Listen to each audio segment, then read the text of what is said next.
एक बार फिर आपको प्रोग्राम में खुशामदीद कहेंगे। पाकिस्तान में ईवी हालिया बरसों में बहुत तेज़ी से ये इंडस्ट्री उभर रही है और इलेक्ट्रॉनिक व्हीकल्स की तादाद हम बढ़ते हुए देख रहे हैं। खासतौर पर बाइक्स की जो मार्केट है उसमें बहुत ज़बरदस्त तेज़ी देखने में आ रही है।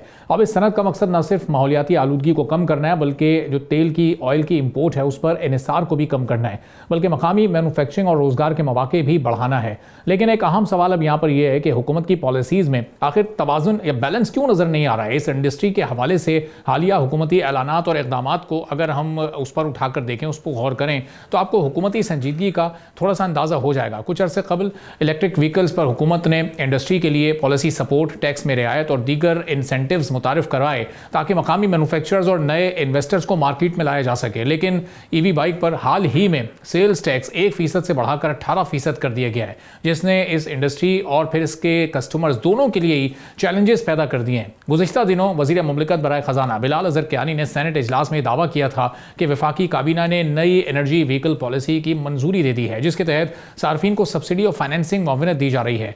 अब रवा साल 10 अरब रुपए मुख्तस किए गए हैं ताकि ईवी बाइक्स जो 1016 बाइक्स हैं इस पर और फिर 3000 रिक्शों पर यह सब्सिडी दी जा सके और मुल्क भर में 2030 तक 3000 चार्जिंग स्टेशन भी कायम किए जाएं ताकि इलेक्ट्रिक गाड़ियों का इस्तेमाल बढ़ाया जा सके और सड़कों पर इनकी तादाद हमें ज़्यादा से ज़्यादा नजर आए। इसके बावजूद अब यहाँ पर सवाल यह है कि माहौल दोस्त पॉलिसी के दावेदार इतने ज़्यादा टैक्सेस आखिर क्यों लगा रहे हैं? क्या ये इंडस्ट्री की तरक्की और अवामी दिलचस्पी के लिए मुफीद साबित होगा? मैन्युफैक्चरर्स और वेंडर्स की सबसे बड़ी तशवीश टैक्स में इजाफा और सप्लाई चेन मैन्युफैक्चरिंग के चैलेंजेस हैं। अब इसी बैकग्राउंड में वज़ीर आज़म के मुआविन खुसूसी बराए सनत व पैदावार हारून अख्तर ने एक आला सतही इजलास भी चेयर किया है, जिसमें इंडस्ट्री के नुमाइंदे, मैन्युफैक्चरर्स और वेंडर्स ने हिस्सा लिया। और इस इजलास में मकामी मैन्युफैक्चरिंग को फ़रोग देना इसका मकसद था, इम्पोर्ट पर इन्हिसार को कम करना और सनती तरक्की और रोज़गार के मौके और माहौलियाती तहफ़्फ़ुज़ को यकीनी बनाना था।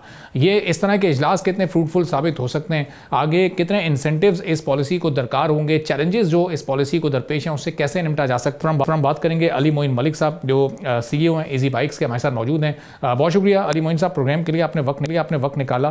तो अली मोइन साहब, ये एडिशनल 17% जो टैक्स इस वक्त आप लोग अदा कर रहे हैं, तो ये क्या जो एंड कंज्यूमर है, जो कस्टमर है, उस पर शिफ्ट हो जाता है? अगर ये वेव ऑफ होता है और ये इंपोर्टेड टैक्स की तरह 1% पर आ जाता है, तो इससे क्या प्रोडक्ट कॉस्ट में भी कमी वाकई हो सकती है? जी, अभी इस तरह होता है कि जो ये कस्टमर को तो 1% टैक्स ही लगता है इलेक्ट्रिक व्हीकल के ऊपर, तो ये कस्टमर की तरफ शिफ्ट नहीं होता। ये जो है टैक्स जो एडिशनल 17% है वो फिर OEM को, मैन्युफैक्चरर को खुद अब्जॉर्ब करना पड़ता है। तो जाहिर सी बात है, जब इसको खुद अब्जॉर्ब करेंगे तो बाइक या रिक्शा की कीमत बढ़ जाएगी। तो हमारी रिकमेंडेशन हुकूमत पाकिस्तान से ये रही है कि इन दोनों को इक्वेट कर दिया जाए। इंपोर्ट के ऊपर भी 18% होना चाहिए और लोकल के ऊपर भी 18% होना चाहिए। सही। अच्छा, अब ये जो जिस तरह हुकूमत ने सब्सिडी का ऐलान किया, उसके बाद जो यूनिट सेल्स है ये डिफरेंट कंपनीज़ की और प्रोडक्शन, क्या इसमें इजाफा हुआ है? यानी लोगों का रुझान अब तेज़ी से इलेक्ट्रिक व्हीकल्स पर, खासतौर पर 2 और 3 व्हीलर्स की जानिब आ रहा है? जी जी बिल्कुल, इस साल हमने बहुत ज़्यादा ग्रोथ देखी है सारे सेगमेंट के अंदर। और जो सब्सिडी का जो पहला ट्रांच है वो 40,000 बाइक्स और मेरे ख्याल से 1,000 रिक्शे का था, उसकी बैलेटिंग तो कंप्लीट हो गई है। तो हमारी उम्मीद तो ये है कि अगले चंद महीनों के अंदर ये 40,000 और यूनिट्स आपको रोड पे नजर आने शुरू हो जाने चाहिए। सही। और इसके बाद जो अगला प्लान है, तो हमारी उम्मीद यही है कि गवर्नमेंट के तो बड़े एग्रेसिव स्टेप्स हैं और गवर्नमेंट इसके अंदर सब्सिडी भी प्रोवाइड कर रही है। अब हमारा गोल एज इंडस्ट्री ये होना चाहिए कि हम इन चीज़ों को लोकलाइज करें ताकि हमारा जो डॉलर फुटप्रिंट है उनको मिनिमाइज किया जाए।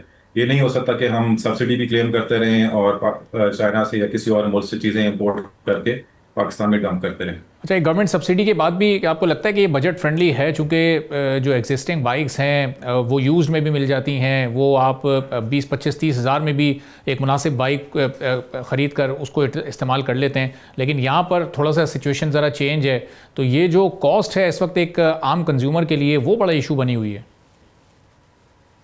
जी, आपकी बात सही है। देखें, अगर आप इसको किसी यूज्ड 70cc मोटरसाइकिल से कंपेयर करेंगे तो वो प्राइस पैरिटी तो पॉसिबल नहीं है। लेकिन इस टाइम पे एक अच्छी क्वालिटी के इलेक्ट्रिक बाइक आपको तकरीबन एक 125cc मोटरसाइकिल की जो प्राइस रेंज में मिल जाती है। और हुकूमत की सब्सिडी से ये होता है कि वो कीमत काफ़ी मजीद गिर जाती है। तो इस टाइम पे भी पाकिस्तान में तकरीबन 30 से 35% जो मोटरसाइकिल की सेल हो रही है वो 125cc वाले मॉडल की हो रही है। तो एक बहुत बड़ा सेगमेंट है जिसको कैप्चर किया जा सकता है। लेकिन अगर आप इसको कंपेयर करेंगे एक 50,000 की यूज बाइक के साथ, तो जाहिर सी बात है ईवी के अंदर वो पॉसिबल इस टाइम पे नहीं है। सही। और जो इसकी परफॉर्मेंस है, जो इसकी ड्यूरेबिलिटी है, वो कितनी इन दीगर बाइक्स के मुकाबले में ज़्यादा है? चूँकि जब आप कोई महंगी चीज़ खरीदते हैं तो फिर आप उम्मीद भी ये करते हैं वन टाइम इन्वेस्टमेंट होगी या बड़ी लॉन्ग टर्म इन्वेस्टमेंट होगी, या बहुत लंबे अरसे तक आपको मजीद उस पर कोई खर्च नहीं करना पड़ेगा। तो ये इस बारे में आपकी क्या राय है, जो खासतौर पर परफॉर्मेंस और फिर इसकी ड्यूरेबिलिटी? जी, इसी वजह से ये जो परफॉर्मेंस और ड्यूरेबिलिटी की फैक्टर होते हैं किसी भी गाड़ी या मोटरसाइकिल या रिक्शा के परचेज में कस्टमर के जहन में। तो इस वजह से जो लोकलाइजेशन के ऊपर हमारा पुश इस वजह से ज़्यादा है कि हम चाहते हैं कि ये पाकिस्तान में बने, बिकॉज उसमें फिर हम इसकी परफॉर्मेंस, ड्यूरेबिलिटी और आफ्टर सेल्स को गारंटी कर सकते हैं। जब तक कि हम किसी और मुल्क से इंपोर्ट करके यहाँ पे चीज़ें लेते रहेंगे, फर्ज करें आपने एक बैटरी वहाँ से ले ली किसी और मुल्क से, तो उस पर तो वारंटी देना काफ़ी मुश्किल हो जाता है, क्योंकि पीछे सप्लायर भी वारंटीज नहीं देते अक्सर इन चीज़ों के ऊपर। लेकिन अगर यही पार्ट्स पाकिस्तान में बन रहे होंगे, जिसकी एक बहुत ज़बरदस्त एक वेंडर इंडस्ट्री ऑलरेडी, जैसे मैंने कहा, एग्जिस्ट करती है, तो ये हमारे लिए काफ़ी आसान हो जाएगा उसकी ड्यूरेबिलिटी को भी इंश्योर करना, उसकी परफॉर्मेंस को भी इंश्योर करना। और फर्ज करें कोई पार्ट टूटता है तो उसकी रिप्लेसमेंट आपको हर गांव कस्बे में मिल जाएगी, जो कि इस टाइम पे आपके पेट्रोल मोटरसाइकिल इंजन के पार्ट्स अवेलेबल इस तरह हैं।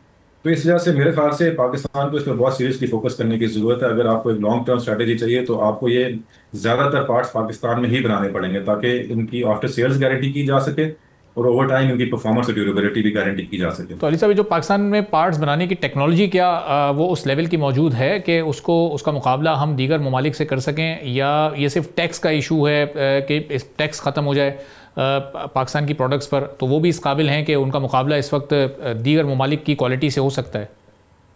जी बिल्कुल, पाकिस्तान की जो मोटरसाइकिल वेंडर इंडस्ट्री है वो इस वक्त दुनिया की सबसे कंपैरेटिव इंडस्ट्रीज में से एक है। पाकिस्तान दुनिया में 5वां लार्जेस्ट मोटरसाइकिल मैन्युफैक्चरर है इस टाइम पे, अगर पेट्रोल की बात की जाए। तो वो वेंडर इंडस्ट्री तो ऑलरेडी एग्जिस्ट करती है और वो बहुत कंपैरेटिव इंडस्ट्री है। इनफैक्ट हमारी वो मोटरसाइकिल तो एक्सपोर्ट भी होती है पाकिस्तान से। तो इसको लेवरेज करना हमारे लिए बहुत आसान है। ये इंडस्ट्री ऑलरेडी हमारी एग्जिस्ट करती है, ये कंपैरेटिव है, और इसी के जरिए हम लोकलाइजेशन ड्राइव भी कर सकते हैं। और इंशाल्लाह हमारी उम्मीद तो ये है कि एक टाइम ऐसा आना चाहिए चंद सालों में कि पाकिस्तान से इलेक्ट्रिक बाइक्स और इलेक्ट्रिक रिक्शाज एक्सपोर्ट हो रहे हों। अच्छा, और अब जब प्रोडक्शन बढ़े और अगर ये टैक्स भी कम हो जाए, आपकी कॉस्ट पर जो इस वक्त आपका ये खर्चा आ रहा है वो भी अगर अंडर कंट्रोल हो जाए, तो आने वाले दिनों में क्या इसकी जो कीमत है वो भी थोड़ा सा, उस पर एक ओवरव्यू हो सकता है, रिव्यू हो सकता है, उसको भी थोड़ा सा कम किया जा सकता है? जी बिल्कुल। देखें, एक तो प्रोडक्शन जब आपके वॉल्यूम बढ़ते हैं तो ऑब्वियसली आपकी कॉस्ट थोड़ी कम होनी शुरू हो जाती है। तो प्रोडक्शन वॉल्यूम बढ़ने के साथ साथ हमारी कॉस्ट भी कम होनी चाहिए। हमारी इतनी वैसे गवर्नमेंट से कोई रिक्वेस्ट नहीं है कि हमें कोई टैक्स कंसेशन दिए जाएं। आई थिंक जो हमारे टैक्स रेट्स हैं वो ठीक है, एज लॉन्ग एज के उसके अंदर पैरिटी हो। ये नहीं होना चाहिए कभी भी कि इम्पोर्ट के ऊपर टैक्स या ड्यूटी कम हो और लोकल बनाने पे टैक्स ज़्यादा हो। वो अगर इक्वल हो जाए, लेवल प्लेइंग फील्ड हो जाए, तो कोई इशू नहीं है।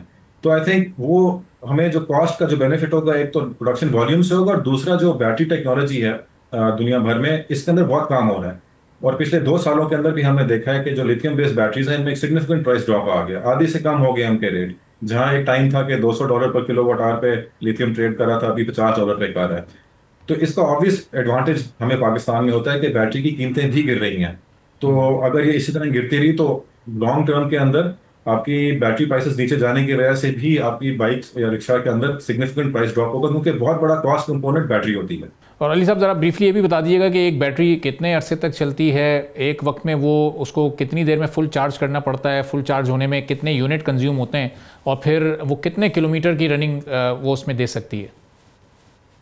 जी, ये डिपेंड करता है, बहुत सारे जो आपने यहाँ पे सवाल पूछे ये डिपेंड करते हैं बैटरी के साइज के ऊपर। तो टिपिकल बैटरी जो है वो कम से कम भी 1500 साइकिल चलनी चाहिए। मतलब कि अगर उसको 1500 दफा 100 या चार्ज या डिस्चार्ज करें तो चलनी चाहिए। तो अगर आप रोज भी करते हैं तो 1500 डेज आप लगा लें तो तकरीबन 4 से 5 साल तो लाइफ बन जाती है। बाकी रेंज कितनी होती है ये सारा इंटायरली डिपेंड करता है बैटरी का साइज कितना है। जितनी बड़ी बैटरी होगी उतनी ज्यादा रेंज होगी। चार्जिंग टाइम भी डिपेंड करता है सेल टाइप के ऊपर।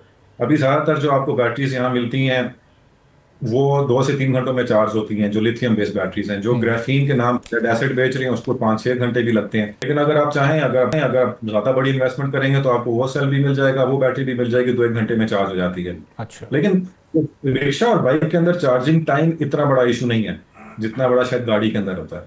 ठीक है, बहुत बहुत शुक्रिया अली मोइन मलिक साहब, CEO इजी बाइक्स, हमारे साथ गुफ्तगू आपने सुनी। एक ब्रेक लेते हैं, ब्रेक के बाद वापस आएंगे, एक और हम मौजू पर बात करेंगे। सब्सक्राइब करें और बेल दबाएं ताकि कोई खबर रह न जाए।